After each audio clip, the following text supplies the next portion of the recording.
matau labai daug pažįstamų veidų, kurių aš neprisimenu, kurie manęs nematė. Tai esu Kristina Sprindžiūnaitė iš Lietuvos literatūros vertėjų sąjungos, kuri štai jau kelinti metai labai gražiai draugauja su Kino pavasariu, rūpinasi kino vertimo kokybę ir rengia geriausio vertimo konkursą per festivalį ir tradicinį seminarą. Tai va, šiam seminarui pasitelkta medžiaga yra iš praėjusių metų festivalinių filmų, iš tų, kurie buvo pateikti konkursui. Kiek mes cituosime klaidingus ar ne visai vykusius pavyzdžius, tai nebus nei filmų, nei autorystės. Jeigu atpažinsite savo tekstus ar matytus tekstus, tai jau čia taip. Tokia loterija, bet iš tiesų pavyzdžių turbūt buvo ir daugiau ir visų mes jų aišku nesudėjom, kokie pavyzdžiai pakliuvo, taip sakant, į aptarimą irgi yra visiška loterija. Va, kita vertus, mes čia taip nemanom, kad toks vienas seminaras per metus labai smarkiai gali prisidėti prie kvalifikacijos, bet turbūt tai yra truputėlį toks stumtelėjimas, paakinimas, kelti savo meistriškumą ir siekti dar geresnės kokybės ir galbūt atsiras viena kita užuomina, kur būtų verta pasigilinti, pačiam pasidomėti, nes vis dėlto, vertimo išmokyti nuo A iki Z yra labai sunku ir aišku, tai yra pirmiausia jūsų motyvas ir noras tobulėti. Tai, žodžiu, tiek pasakojimo. Šiandien, dabar kas mūsų programoje. Mes esame trise iš mūsų Lietuvos literatūros vertėjų sąjungos desantas. Aš pati aptarsiu tokius aktualiausius klausimus, kurie lyg ir išryškėjo žiūrint praėjusio meto konkursų pateiktus filmus. Tai bus toks tarsi klaidų aptarimas ir pasiūlymai atkreipti dėmesį sėdint prie naujų vertimų į kliuvinius ir į sunkesnės vietas, kur galbūt nereikėtų tai praleisti pro pirštus, o iš karto griebti, taip sakant, jauti už ragų ir pasigilinti ten daugiau.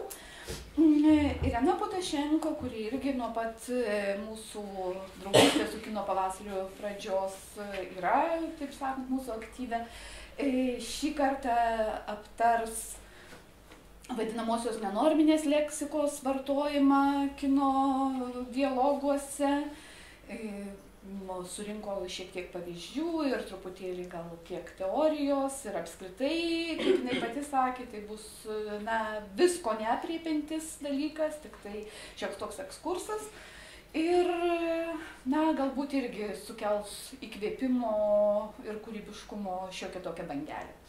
Ir su mumis dar yra Rūta Jonynaitė, kuri irgi yra nusipelniusi sinefilė, kinu domisi jau nuo seniausių laikų ir Kino pavasarius vaikšto irgi nuo pačios pradžios ir mūsų komisijoje irgi yra nuo pat pradžių. Kadangi Rūta yra ir labai kvalifikuota redaktorė, tai siūlau ją atakuoti visais kilusiais klausimais ir Rūta pasižadėjo papildyti arba komentuoti mūsų šnekas čia.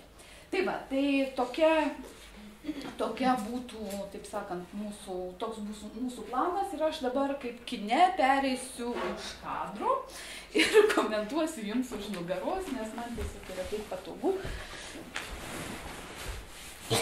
patogiau.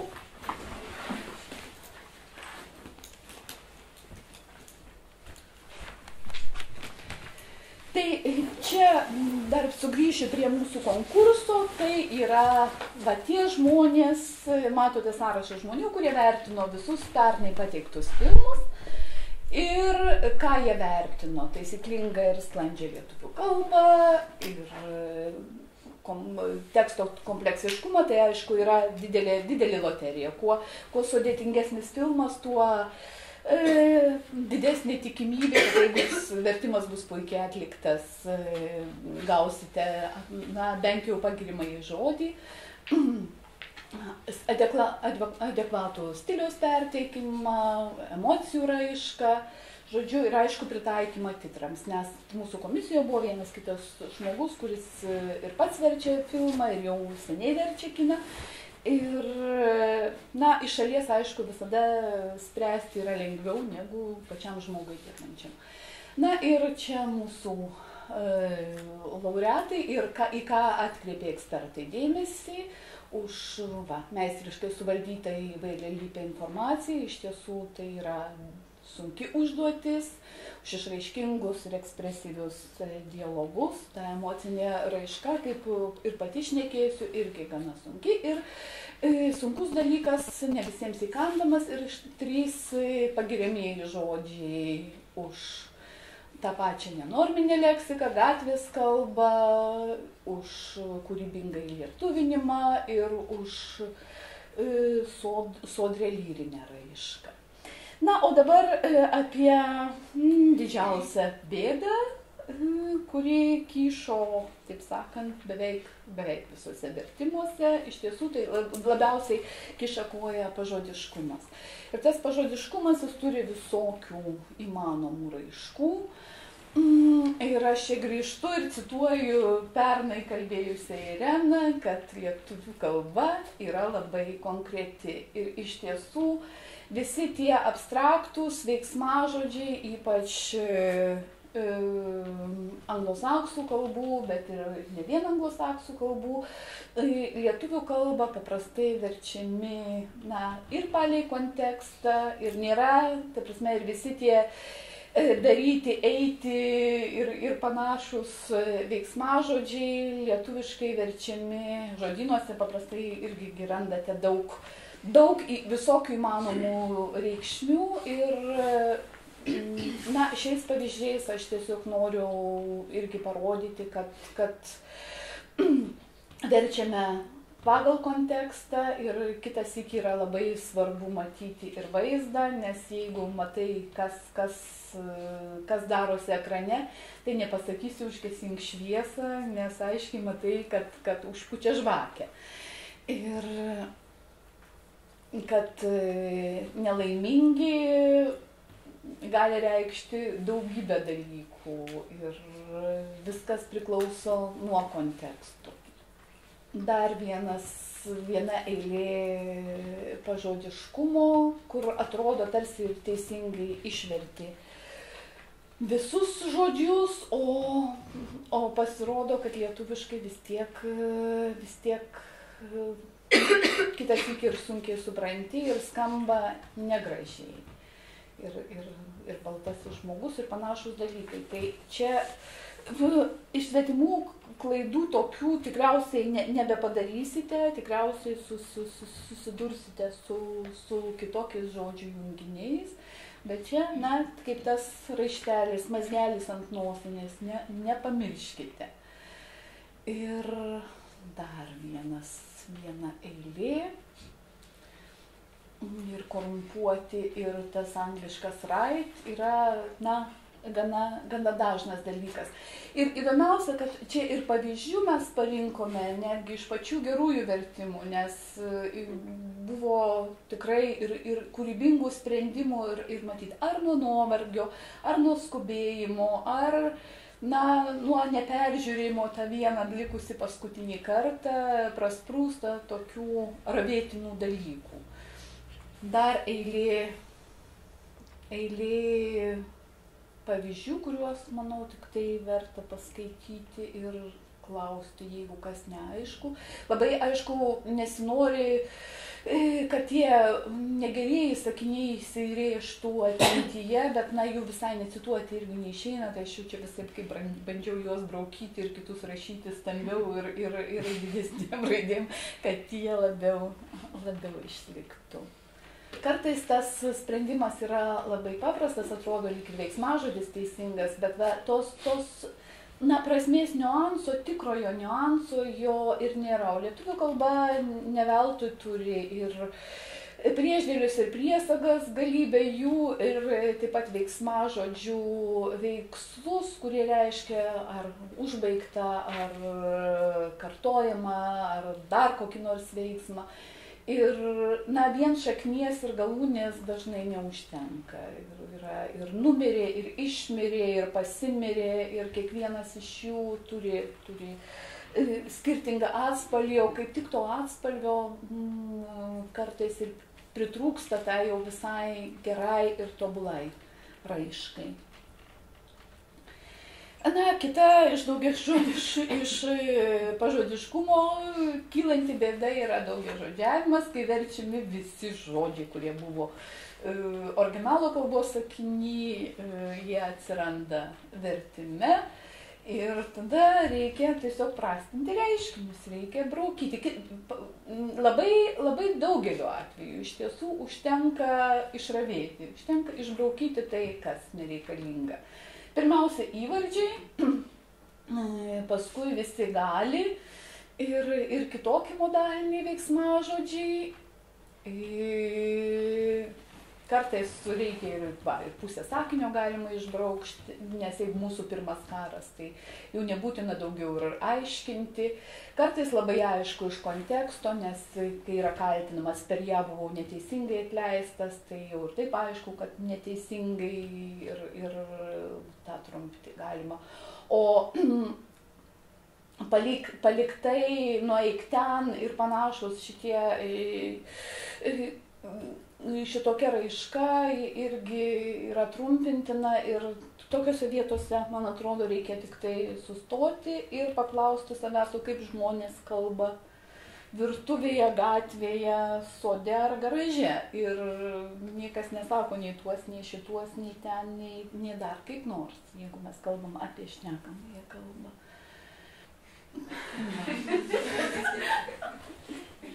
Kas čia taip juokinga?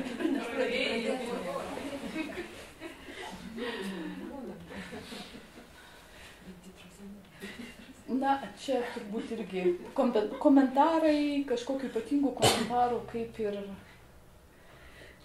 nereikia, nebent kaip nors tailusis skaitymas, kam nors kyla kokiu nors klausimu.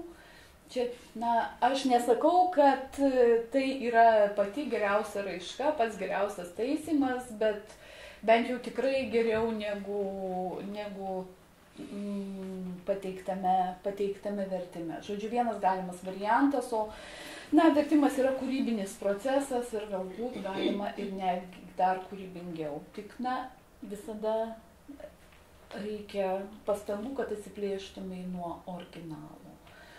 Ir, dar viena lietuvių kalbos savybė – būtasis dažninis laikas. Ir, sakysim, retai nueidavo ar tik kartais pamatydavo, papildinių reikia, bet dažnai svajodavo, tai ar daug kartodavo, tai jau yra sviestas, sviestuotas ir be šito galima apsieiti.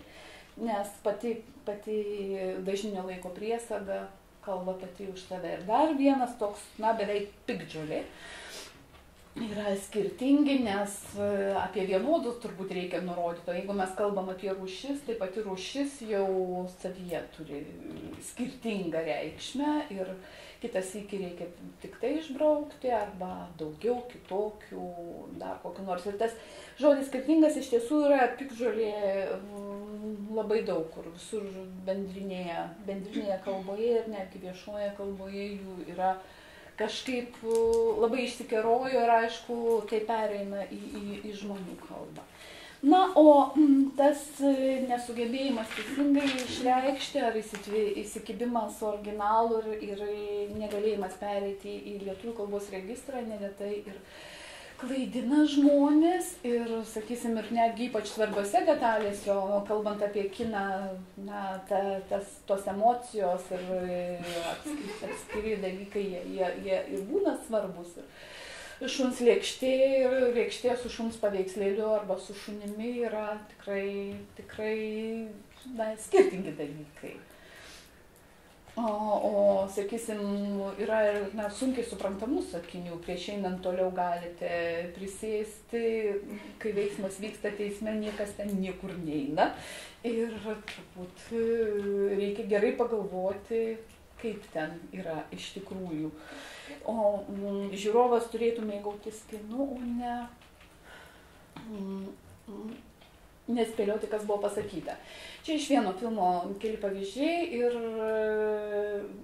na taip mes galime manyti, kad žiūrovai yra išsilavinę ir iš karto suves, kas tai yra tas Talibanas, bet kitas iki Talibanas ar pranas atrodo labai, labai panašiai. Ir juo labiau, kad Talibanas reiškia organizaciją kaip po tokia, o talibai yra konkretus žmonės. Kaip komiksus. Taip, čia dar viena šventa taisyklė, kūrybiškumas kūrybiškumu, bet tikslumas irgi turi būti.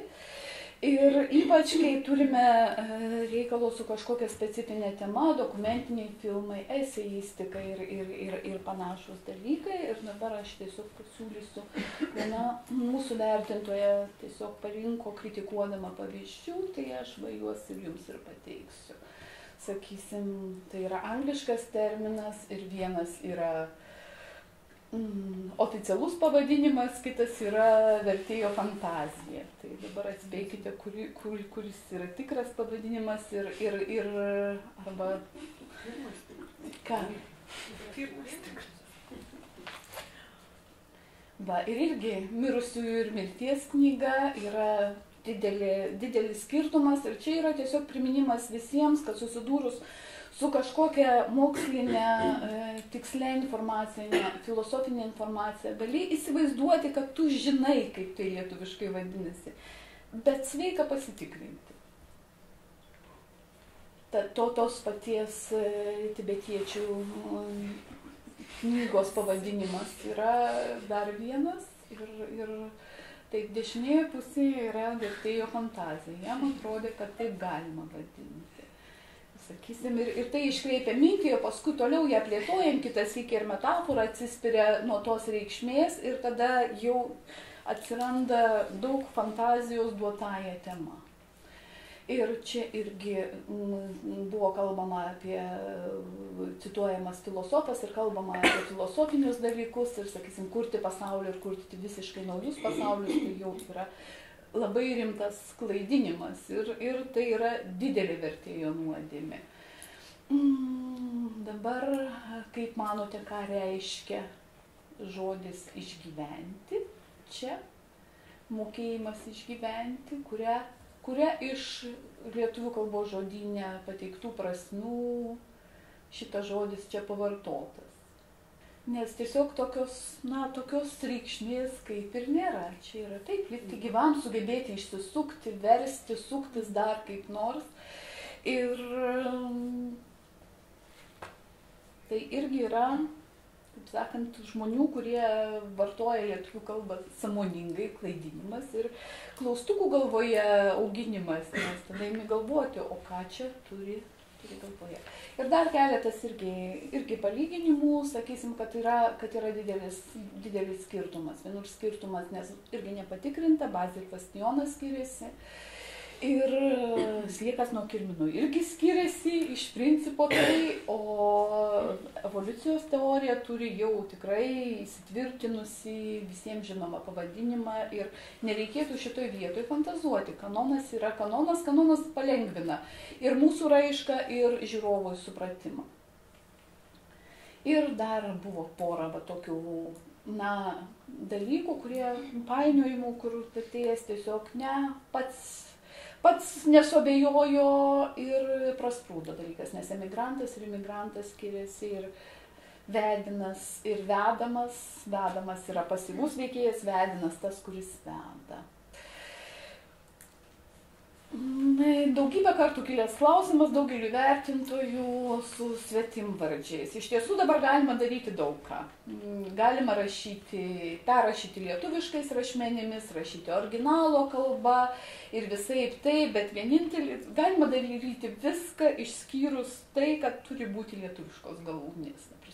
Kad tai yra svarbiausia. Ir atspėkite, kokiu linksniu buvo pavartotas toks vardas. O čia irgi yra pora pavyzdžių iš vertimų, kas kam atliko tą egzekuciją, įvykdė egzekuciją. Ir, sakysim, jeigu yra išgalvoti absoliučiai fiktyvūs veikėjai ir yra menamas pasakojimas, man atrodo, kad to originalo paisymas nėra mirtinai reikalingas. Na, rašyti originalo rašmenimis su visom dvigubom priebalsėm ir krūva netariamų balsių, visų pirma, neekonomiška titruose, o visų antra turi būti rimtas motyvas. Iš tiesų, jeigu nėra būtinybės atpažinti originalo vardą ir pavardę. Bet šventas reikalas yra galūnės, kad mes galėtume linksniuoti. Na ir dar viena bėda, kai suplakamos, sukeliamos aliuzijos, painiojami vienam sakiny keli stiliai ir kai žodis kelia kitokią asociaciją, negu po to sakinio tęsinyje tu ją turėtum rasti. Čia bandžiau truputėlį paspalvinti, nes kaip čia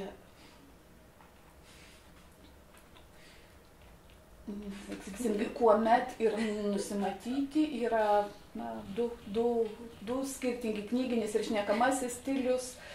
Jeigu yra užantis, tai jau yra šilta vieta. Tai vadinasi, jeigu kalbam apie šaltą Škotiją, turbūt reikėtų paieškoti kitokio žodžio. Na, muštis, mušasi du išdykę vaikai, bet tigras su liūtu matyt kaunasi. Na, o toliau čia apie nenorminalį leksiką kalbės. Čia yra ir pažodiškumas, aišku, nes turbūt čia pasiuntė po velnių. Sakė, kad atstotų ir taip toliau. Ir čia tiesiog darbininkai diskutuoja galbūt partinėme susirinkime, bet jeigu jie šnekasi prie, nežinau, tai tikriausiai, kad tarėsi ir nes diskutuoti vis tiek yra pakankamai knyginis žodis ir jeigu kontekstas yra labai paprastas ir kasdieniškas, turbūt galima būtų išsisukti ir kitaip. Na ir dar keletas pavyzdžių, kur irgi stilistiškai nepataikyta į tikrąją tonaciją. Ir dar kelios tokios bėdos, kurios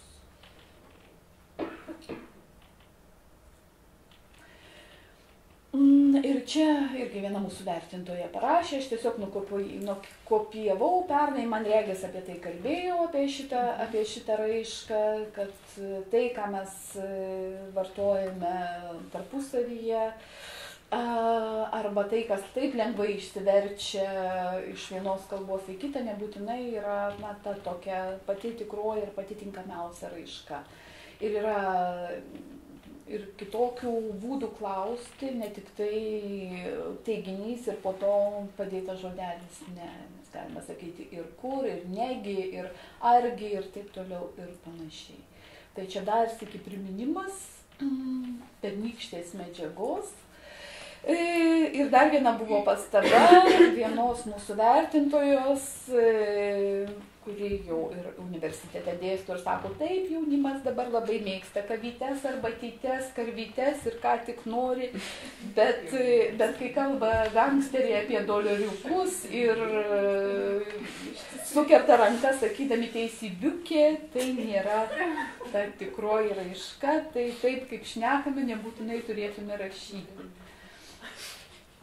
Ir žodžių tvarka sakinyje, ypač emocinguose sakiniuose, irgi čia pastaba vienos vertintojos, kurią aš tiesiog nukopijavau, iš tiesų, ypač tuos, emocingus pasakymus nebijokite ištarti garsiai ir galbūt ne tik savo, bet ir klausytojui, kokiam girdi, su vieninteliu klausimu, ar taip sakytume, ar taip girdėtume.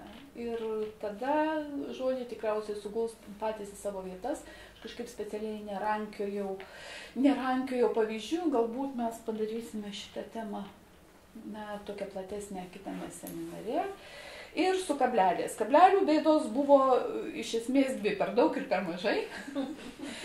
Per mažai būdavo sujungiamuosiuose sakiniuose, kur yra du skirtingi veikėjai. Jeigu jie jungiami į vieną sakinį, vis dėlto tarp jų reikėtų dėti kablelį, kad nepasiklystum. O per daug kablelių būdavo, pavyzdžiui, tokiuose sakiniuose. Ir kai kuriuose čia buvo viename, antrame, palikti jas reikštų viską palikti, tai čia turbūt kableliai buvo netgi 2 padėti. Tai yra tokių gramatinių dalykų, kai jeigu yra žodis skaitė, nebūtinai reiškia, kad prieš jį reikia kablelio. Ir dar vienas dalykas, kalbant apie titrus, nereikia perrašinėti visko, kas sakoma ekrane. Jeigu ekrane, ypač kai yra gaminami permanentiniai titrai, nereikia apkrauti skaitančiojo papildomą informaciją, kurią jis puikiai girdi ekrane. Sakysim, visi jaustukai, ištiktukai ir panašų žodžiai, juos girdime ir nebūtina jų skaityti. Aš suprantu, kad jeigu prancūziškas ar koks nors kitoks gaidys gieda kitaip negu lietuviškas, galbūt sveika išversti, kad suprastų, kad čia, jo labai jeigu jo nesimato ekrane, bet daugiau, tų jaustukų ir ištiktukų man reikės nebūtina kišti. Ir tiek mano apžvalgos, o jeigu dabar dar turite komentarų ar klausimų, tai... Aš turėčiau klausimą. Pavyzdžiui, dėl skyrybos yra, tarkim, sakinys su šalutiniu sakiniu ir jisai skyla į 2 titrus, ne? Ir tarp tų 2 titrų yra kalbinė pauzė. Tai pirmo titro gale kartais, pavyzdžiui, yra dedamas daugtaškis, tada kito titro pradžioje vėlgi daugtaškis, taip yra atskiriama pagrindinė ir šalutinė sakinio tos sudarimas. Tai čia gerai ar ne? Ar vis dėlto reikėtų skirti kableliu ir tą pauzę ne į daugtaškinti kažkaip? Nes tų daugtaškių tokių parazitinių atsiranda, atrodo. Daugtaškiai parazituoja. Iš tiesų, aš dabar pasakysiu savo kaip rašytojos, o paskui nuomonę paskui galės Rūta pasakyti kaip redaktorė. Nes iš tiesų titruose kai kur daugtaškiai parazituoja, jų yra smarkiai per daug negu reikėtų. Man atrodo, kad jeigu ta pauzė iš tiesų yra ilga, tada daugtaškis reikalingas. Jeigu pauzė yra kelios sekundės, dėti kablelį ir tęsti sakinį toliau antram titre nuo mažosios raidės. Man taip atrodo.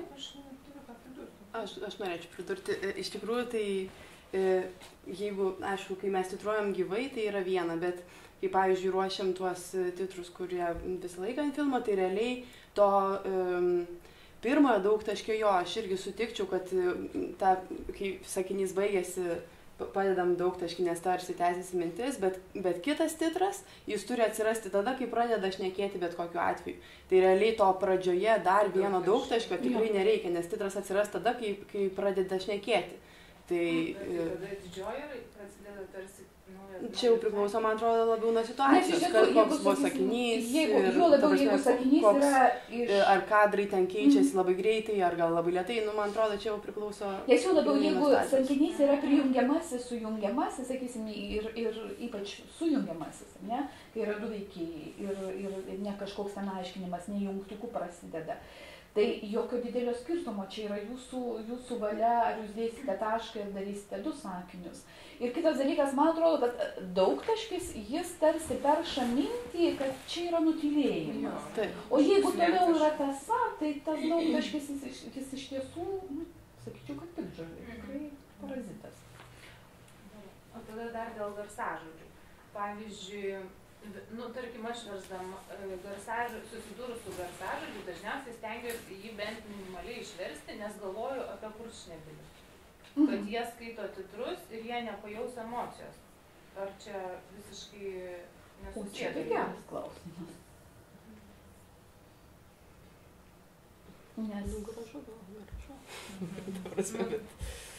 Man atrodo, kad turi prasmę tie garsažodžiai bent kažkokiu būdu, nes aišku, gali ten šauktukais kažkokiais savotiškai išreikšti emociją, bet visiškai tai nebus taip kaip.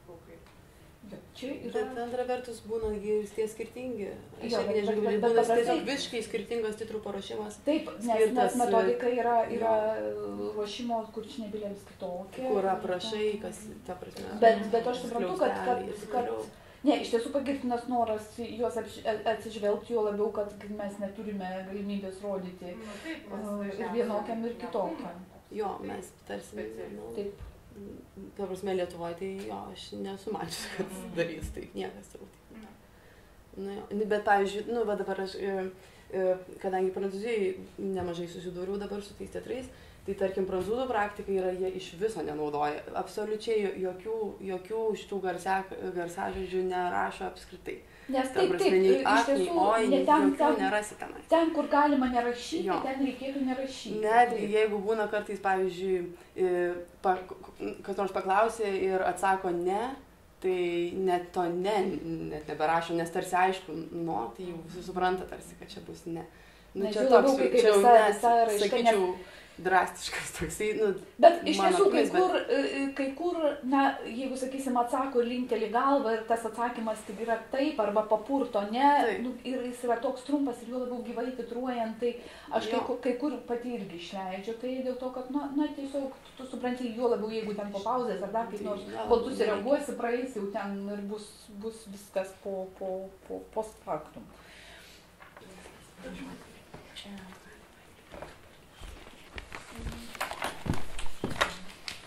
Tai aš tai galiu ir pradėti, nebežinau, iš anksto atsiprašau, toksai šiek tiek chaotiškas darbas, daugiau pamastymai ir privalau iš anksto įspėti, mano tema kaip ir nenorminė, obsceninė ir visokia žargoninė leksika, tokia labai nepadori, o kaip sakė Aldona Paulauskienė, žargonas absoliučiai svetimas lietuvių kalbos dvasiai. Todėl aš iš karto įspėjau ir Aldona Paulauskienė, 2000 metai populiari labai citata. Labai seniai pasakyti. Tai klasika yra. Kitas dalykas, iš karto, dabar klausydama Kristinos, supratau, kad tai mes dabar turime diskutuoti, pradėti, nes, pavyzdžiui, jeigu kalbam apie šitą kalbos rauto natūralumo įspūdį ir žargono perteikimą, tai deminutyvai ir garsažodžiai, man atrodo, labai prasmingas dalykas yra. Na, bent jau taip aš iš tų visų mano surinktų medžiagų ir senesnių ar naujesnių pamąstymų mano ir nemano. Na, o kas yra nenorminė leksika, tai čia iš karto galim pradėti, žodžiu, čia yra Voltero laiškas mylimai dukterėčiai. Tai nepaskaitėm ten kas nors ką itališkai skaito, ir galėjau išversti. Tai pasakykit, ką ten pamatėt. Ten yra originalas italų kalba, tai yra buvo jisai. Ai, grąžinti? Rodikliai matot?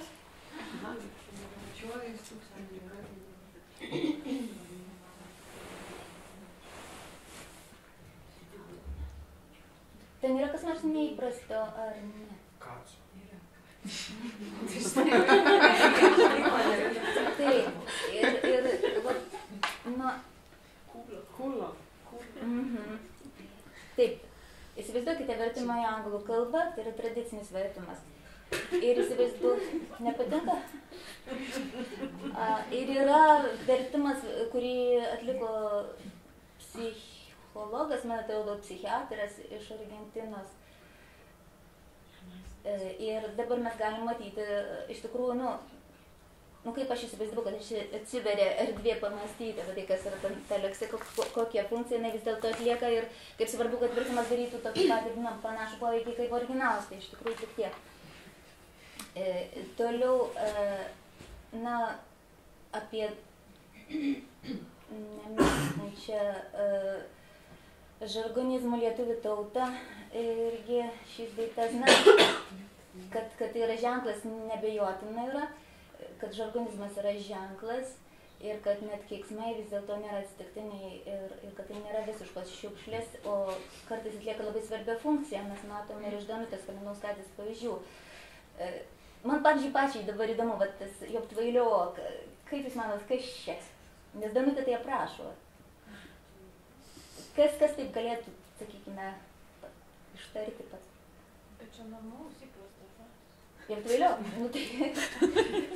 Na, ne Elso, Myžals, sakykime, gal ne... Čia Šiauliai, Šiauliai. Taip, dėdė ten iš Aludaris toksai, 84, taip Danutė apibūdina. Ir Normaliauskas, Gerardik, Tvarkelis, Ponelsas, Vanimsa, tai jau tikriausiai patys. Čia Galės turgus. Galės turgus, ar ne? Dėdė Kolė, langų dėjikas, kaip rašo Danutė. Na ir taigi va tos nenorminės, kaip matot, labai reikia ir jinai, kaip matome, atlieka svarbus darbus. Apie funkcijas ir mokslininkai yra aptarę savo žodį ir režisieriai. Režisieriai, na čia aš nuorodą tokia jam įdėjau, ten iš tikrųjų rusų režisieriai kalba, man buvo įdomu filmų kombinatas Viltis, Natalijos Mešininovos pasvarstymai, ten yra tų filmo scenarijaus autorė ir režisieriai. Ir man buvo labai įdomu skaityti Aleksandros Fominos vertimą, kuris, man atrodo, yra šio žanro klasiko tikriausiai, nes yra iš tikrųjų labai sklandus tas kalbėjimas, o filmo kalba, veikėjų kalba yra iš tikrųjų, na, visa nenorminė. Praktiškai ten norminės leksikos labai beveik su žibūri nerasi. Tai va. Ir, na, režisieriai, aš nežinau, ar man iš vis skaityti, ar kalbėti, žodžiu, ar jūs patys skaitysite? Taip, žodžiu, apie tuos visus dalykus, kurie, pasak režisierių, na, tiesiog neišvengiami ir, pavyzdžiui, rusų režisieriai, tai ne vienu yra, nu, pagal tą nuorodą prie jie galite paskaityti. Jie ten krūtinę mušasi, kad jeigu veikėjas nesikeikia, tai jis negyvas, jis, nu, per keiksmą galima išreikšti ir infantilizmą, ir kaip tik, žodžiu, skepsį, egzistencinį nerimą ir egzistencinį nuovargį ir viską, ko tik norite. Taip pat susprogdinti tą įtampą, susikaupti šitą, išreikšti protestą, įveikti tabų, tai yra, nu, svarbios funkcijas. Subtitruose vis dėlto reikia atkreipti dėmesį, nenorminė leksika daro labai stiprų ir daug stipresnį negu šnekamoje kalboje įspūdį ir kartais iš tikrųjų, kitaip tariant, čia yra tas dvilypumas, reikia būti labai atsargiam, reikia turėti labai gerą skonį ir viena vertus neignoruoti tos leksikos, kita vertus žinoti, kad kai žmogus skaito tuos dalykus, jam tai gali iš tikrųjų, na, tiesiog būti šlykštu paprasčiausiai. Ne tai, kad šokiruoti ar ten protestą sukelti, o tiesiog vėmimo reakcija.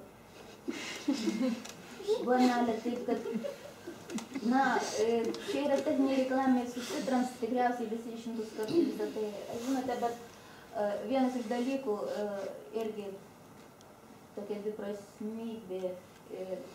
Jeigu trumpiname žargonizmų sąskaitą, tai na, kažką reikia vis dėlto eliminuoti akivaizdžiai, kadangi tokie yra reikalavimai subtitrams. Kitas dalykas, ar visada būtent žargonizmų ir sakykime, obsceninės leksikos sąskaitą galima ir reikia juos trumpinti. Kartais filme ta obsceninė leksika yra mirtinai reikalinga ir labai svarbi. Geriau įvardžius trumpinti.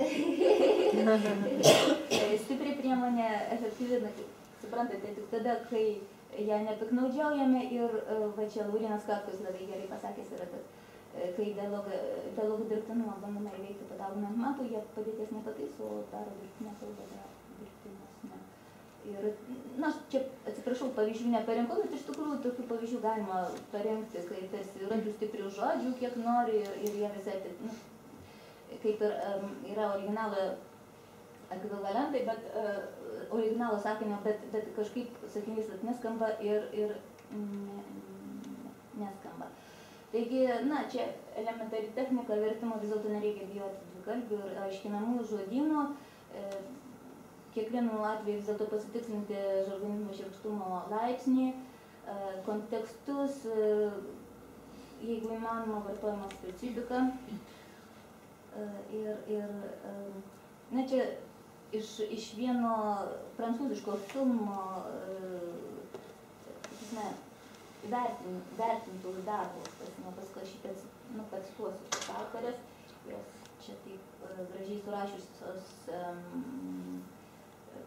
ką vadiname, kaip vartojama, kokios sluoksnio žmonės vartoja šitos žodžius. Ir svarbu matyti kūrinio visumą ir ieškoti ekvivalentų. Čia Rozos Drazdauskienės pavyzdys, iš tikrųjų, kad štai angliškas žodis, kurį čia matote, verčiamas žodžiu šūdas ar net velnias, savo svoriu įtaiga yra tolygus ekvivalentas. Ir reikia visada, tiesiog tai yra tokie irgi aksiomas, sakykime, vertimai. Vienas iš nepaprastai vertingų dabar, bent jau aš taip visą laiką naudojusi šaltinių lietuviško žargono yra va štai šitas lietuvių žargono bazė, ją galima rasti internete, ją galima rasti daug. Ir štai tos stilistinės nuorodos, stilistinė konotacija, nurodančios vartojimas sfera, vartotojai nurodyti šalia ir man asmeniškai visom prasmėm padeda iš tikrųjų darbe. Apie Gaidį čia, kadangi jis kaip ir šiek tiek paminėtas, tai irgi parinkau pavyzdžių, tiesiog kaip pateikiami žodinė žodžiai, man pasirodė, tai irgi prasminga. Bet nors tikriausiai esate matę tą žodyną, galbūt naudojatės taip. Na ir čia yra stenograma, sakykime, bet šitas pavyzdukas tai yra šnekamasis toks gabalas iš stenogramos, iš nusikaltėlių žargono. Į ką noriu atkreipti dėmesį, kad man pačiai pasirodė įdomu. Bet tų pertarų, jeigu, sakykime, man tektų panašią apkalbėseną perteikti, kine tų pertarų aš karočią, jau čia yra, nežinau, neskaičiavau, 7-8, aš atsisakyčiau. Bet šiaip yra daug vertingų dalykų. Jeigu kalbėtume apie leksiką, tai, sakykime, nežinau, kaip tai žodžių žaismas, ar kaip vadintume, Radisonas, Kujadisonas. Na, tradicija tai atitinka, kaip ir piškis, bet... Tai visokie densai, systrus, paskui kažie, tie tokie pahuriukas, čia visiems suprantama, aišku. Matote, žmogus išsilavinęs ir netgi skambų klauso, ir netgi turim skonį ir nepatenkintas, kad jam pristatė 2-3 metų kompaktą.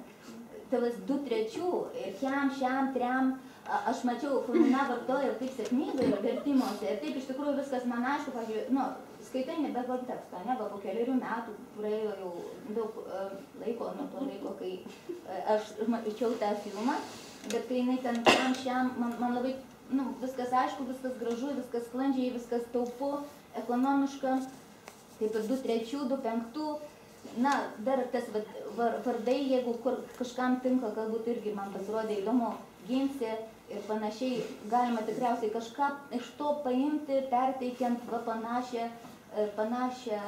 panašaus stiliaus šneką. Ir Bardačiokas, aišku, žmogus paskui įsikarščiuoja ir prasideda jau toliau tokie nelabai geri žodžiai ir jų vis gausėjai. Tik vienas dalykas, nervai nelaiko. Tai ką aš noriu pasakyti, bet ten tink ir šink, man irgi pasirodė įdomu, pasižiūrėjau. Vis dėlto tai yra, kaip garsažodžiai, čia Goda kėlė klausimą iš tikrųjų. Ir aš pagalvojau, kad jie yra, juos galima vartoti tuose titruose, kodėl ne? Man tai pasirodė, kad jie kartais atlieka labai netgi, gali atlikti svarbią funkciją. Jeigu norit dar pasigrožėti, nes daugiau tikriausiai tokių autentiškų gabalų nebus, tai galiu dar palikti, jeigu ne, tai galim toliau keliauti. O kas čia yra per tekstas? Čia yra... O geriau neklauskit šito. Bet čia yra vertimas? Ar... Čia yra stenograma, koks vertimas. Ai, Gyvos stenograma. nes per gyvą, kad būtų. Ne, tai aš ir sakau, jeigu aš čia va ką tik sakiau, kad jeigu reikėtų imituoti, tai daug ko atsisakytume, bet iš esmės, dar netkreipiau dėmesio. Pažiūrėkit, koks ritmas, kokios elipsės, kokia sintaksė, karočią tiltas į dešinę ir karočią, blėt, ten kažkas iš... Turėsime, va toks beveik repavimas ir tai yra labai būdinga šnekamai kalbai ir žargonui. Ir aš manau, va šitos dalykus, nors čia tiesa kablelį viso, galima visiškai būtų panaudoti. Žinoma, kai susidurėte su tokio tipo, kalba, Bet pavyzdžiui, blėt vertimas, kai jisai nuolat skamba filme, tu jį girdi ir ta blėt rašymas juk irgi labai yra toks. Aš supratau. Goda man jau rašė, kad jinai tik kelis kartus, o gal tik vieną inkrustavusi yra šitą veiksmažodį savo šitą vertimą. Bet man nepaprastai patinka Godos vertimai. Bet aš pasižiūrėjau, tai gal ir medžiaga nebuvo tokia šiurkšti niekada, kaip pavyzdžiui tas filmas Kombinatas viltis. Ir Fomina ten yra dėjusi, tu blėt taip pat kaip įkvėpti, iškvėpti. Kitiems žmonėms tai yra tas pats, kai pasikvėpti ir iškvėpti. Suprantat, čia yra taip natūralu. Taip, ir tie filmai versti iš rusų, aš atkreipiu dėmesį. Taip, tie filmai versti iš rusų, tai irgi yra svarbu, manau. Taip. Toliau mes ką kalbam. Bet čia yra lietuvių žargonas vis dėlto ir turėkit omeny. Žodžiu, kad jam vis dėlto būdingi rusicizmai ir čia yra irgi oficialiai ir neoficialiai pripažinta. Ir va čia Laimanto Jonušio mintis yra, kad, taip, aš visada autoritetais remiuosi. Jeigu vertimo tikslas perteikti šnekamą kalbą tokią, kokia jinai yra gyvenime, tai tada iš tikrųjų rusiškas žargonizmas ar keiksmas tikroviškiausias atitikmuo. Tačiau jei ne, tai tada vis dėlto reikėtų kažkaip kitaip tvarkytis vis dėlto. Pavyzdžiui, jau čia toliau matot, koks nors italas, Barkelis, Ponelsas, Vanimsa tikrai neturėtų, manau, taip kalbėti. Tačiau vėlgi grįžtų prie apibendrinimų. Žargonui būdingas gramatikos normų laužymas. Žargonas ne tik leksika, tai ir neteisingai vediniai, trumpiniai. Čia pavyzdžiai iš Godos, iš Fominos vertimų ir man labai patiko. Pažiūrėkit, kiek iš tikrųjų, gal ne visai sugebėjau gražiai pateikti, bet čia yra visa paletė. Žiek, veiksmažodis, aišku, ką reiškia. Nežinau, ar šitai prašyčiau, gal aš su rašyčiau. Bet man ten, kai skaitai, jau ir filmą pamiršęs, vis tiek viską supranti ir tikrai įsitikinau, kad jis veikia. Pardė, parduotuvė, ar ne, Trimkiam, Alko, Gerulis, tas mažybinis, ne, ieškok savo svajuko dramblionio, įsivaizduok, kas šiandien padaryta yra. Taip, tai posakis gana populiarus, bet vėlgi, panaudoti meistrystė yra atrasti vietą, kur jis tinka ir kur išreiškia labai daug. 20 somų, gimtis vakarėlis ir panašiai, tos parazitinės žodžių grupės ane, girdi, tai gal vietoj to, iš D galima kokie, iš tikrųjų vardauti, nors nežinau, Kristina ką tik pikinosi, kad ne. Ne, tai aš kalbėjau apie kitokį kontekstą. Taip. Jo, tai apie kontekstą tai čia svarbiausia. Taip. Mes kalbam apie žargoninės leksikos, nenorminės leksikos, šnekamosis kalbos, žemiausio to registro perteikimą, ne ką nors kitą iš karto. Turiu įspėti. Ir toliau kartojimai pertarai, visi šitie, jo, normaliai, geras, žiauriai, rins, jėga, justukai, ir tai iš vertimų, čia aš nieko nepridėjau. Žiek, džigi, telė, lelė, nenenam, tam, nemnem. Inversijos visokios čia pavyzdžių, net taip jau pavyko man, sunkiau. kapotai trukinėja intonaciją. Ir tą mes matėm, įsitikinom, kad jinai tikrai būdinga žargono, nes stenogramą pažiūrėjom ir iš tikrųjų yra kažkaip ją galima galbūt gaminti ir imituoti. Na ir čia galbūt pasirodysim įdomu šiek tiek, čia neblogą darbą pavyko rasti, čia magistro darbas ir straipsnis parašytas pagal tą magistro darbą, tikriausiai galima visą išstudijuoti. Straipsnį pastudijavau, Dovilė Mikutaitė, vadovė Černiuvienė, docentė Liucija Černiuvienė, apie 2 prancūziškų filmų vertimą, tiksliau apie žargono vertimo problemą. Tai čia turbūt geriausia, kas taip specialiai parašyta to klausimu šiuo metu. Ir, išvadas padarė štai tokias. Čia viskas parašyta. Tik, man susidarė įspūdis, kad vis dėlto buvo susitelkta išimtinai leksika, o juk tą žargoniškumą, šnekamumą, visas kompleksas priemonių sudaro iš tikrųjų. Ir todėl, čia, manau, toks trūkumėlis to darbo, bet šiaip, štai čia yra pavyzdžiai ir manau, jie yra įdomus. Keli pavyzdžiai iš to darbo, žodžiu, kur parodyta, kad negali policininkas kalbėti taip pat kaip nusikalstamos kraujos narys ir šnekamoje kalboje dažniausiai vartojami ne nušauti ar nužudyti, o, sakykime, kokie nors užversti, užvožti, užkasti, užkalti, nubombinti. Tos du, kad filmai apie gaujas, apie nusikaltėlių gaujas, ir tokias beveik getą nusikaltėlių tamsiausią gyvenimo pusę vaizduojama. Ir manau, kad kalbant apie lietuvių veiksmažodžius, tikrai galima perteikti tą siaubą. Čia taip pat, čia jau klaida padaryta, vienas iš pavyzdžių, kur ir vertėjas parodė, kad ir lietuvių kalba nelabai moka, nes, kaip matot, su analiniu seksu ir negyvų užrūrinimu susijęs veiksmas pavadintas kailį nulūpti, ar nuimti netgi. Tai nėra labai vykęs iš tikrųjų, vertimas net liepia, praktiškai čia jau beveik vertimo klaida, kas nuims 3 kailius, ar ne, apie, juk mums visi darbdaviai lupa 3 kailius, ar ne, o štai, taip, o čia yra visai kitas veiksmas, nežinau, Akvilė, gal tu nori pakomentuoti, skaityti gražiai prancūziškai? Tokį tik tai akivaizdus tik vienas dalykas, kad yra, atrodo, kad normintas žmogaus, tu kažkaip nesuprasta vienas, tas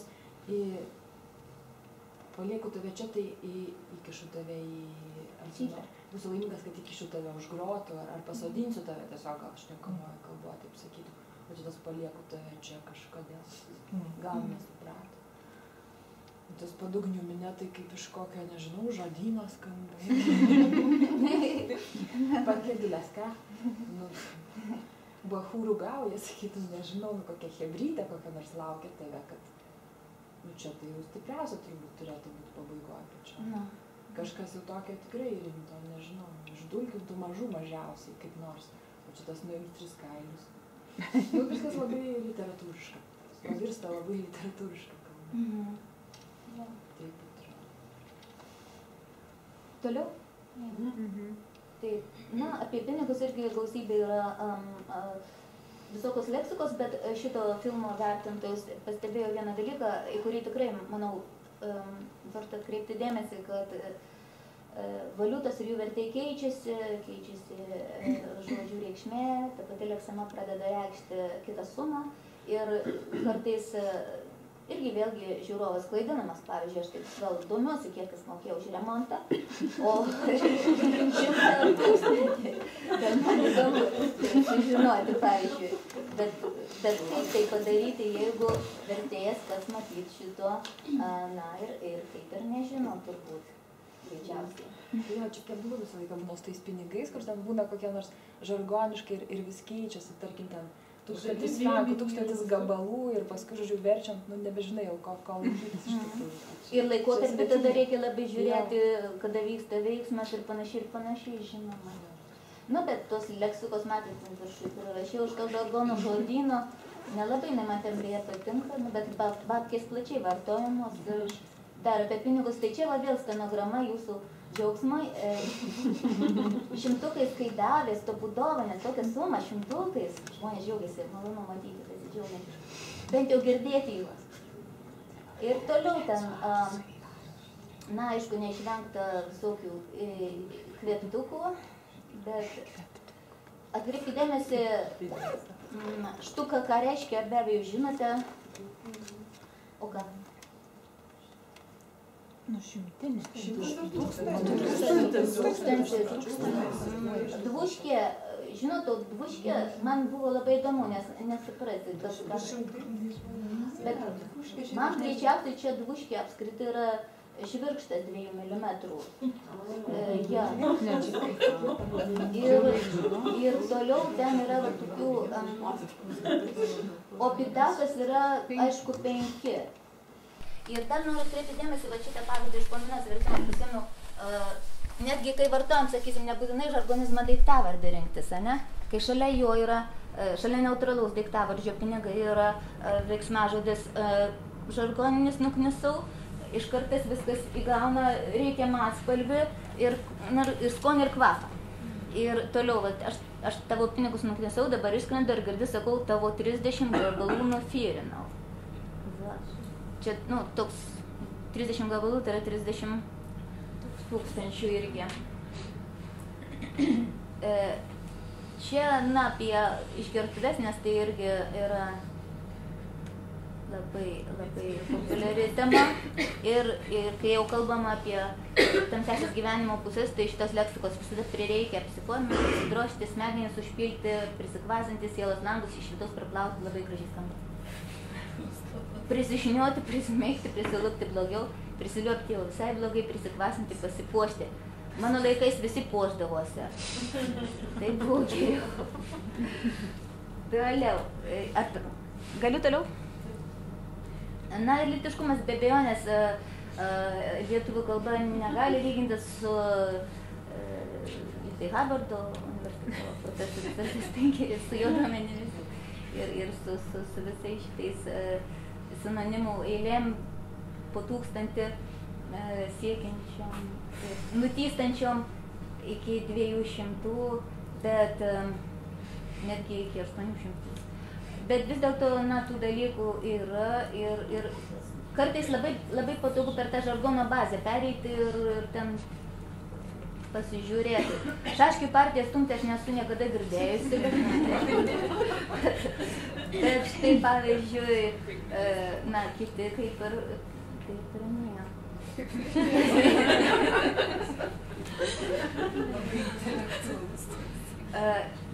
Ir kažką, man atrodo, kompas suvalgė, bet nesvarbu. Vis dėlto čia aš pasiremsiu dabar vienos literatūros vertėjus įžvalgom, kad, na, produktyvus yra tas žargoninis leksikos klodas, tai vanuktyvai, ačiukas, storiukas ir va, dabar galim įsitikinti, Kristina kalbėjo, mes nesusitarusios apie tas pačias problemas, iš tikrųjų, jaunimo kalbai, šnekami kalbai tampa būdinga, ne? Ir kažkaip, jeigu mes jau siekiam perteikti tą kalbą, tai turbūt tai yra prasminga vartoti. Ir vyrukas ne vyras yra, į ką atkreipė dėmesį, čia Laimos Masytės įžvalgos, jinai skaitė šitą pranešimą konferencijoje Maskvoje. Ir figūrytė, ne figūra, figūrytė yra visai kas kita. Ir autentiškumo gyvai kalbai suteikia visokie parazitai, kai matėm, ir iš stenogramos, barbarizmai. Na, šitas skaityk man, pavyzdžiui, nelabai patinka, bet na, jis toks ir vat, nu, niekaip nesuprantu. Vadinasi, gabalą teksto vis dėlto mes praradom. Ne, aš galiu tik paskaityti, nes man vis patiko labai. Gyvai kalbai suteikia autentiškumo ir žodžiai parazitai, barbarizmai, ir pasiklydusi dušelė ir visi šitie,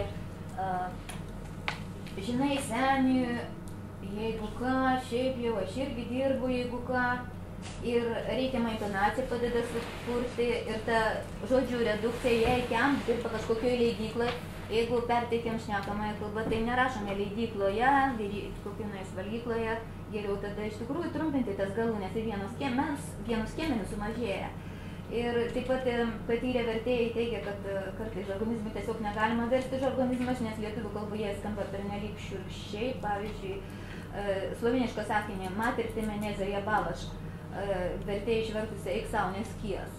Jinai čia apmašiusi, kad vis dėlto tam tikram kontekste iš tikrųjų geriau atsisakyti žargonizmų, bet kompensuoti kitoje vietoje, pavyzdžiui, sakinį svacel večer čvekala, kuris baigėsi neutraliu veiksmažodžiu čvekala, tiesiog pliurpėm, kalbėjom, pliurpė gal ne visai neutralus, bet visą vakarą prabazarinom, keičiam, kalbėjom ir prabazarinom, kitaip tariant, neutralus žodis verčiamas žargonizmą ir visais atvejais vertėjo tikslas, kad nenutrūktų kalbėjimo srauto natūralumas. Taip mano Laima Masytė, kuris skaitė pranešimą Maskvoje. Konferencija vadinasi kažkaip baisiai. Man atrodo, tarp nacionalinės kultūros istorijos kažkas. Rusija, Slavai, Europa.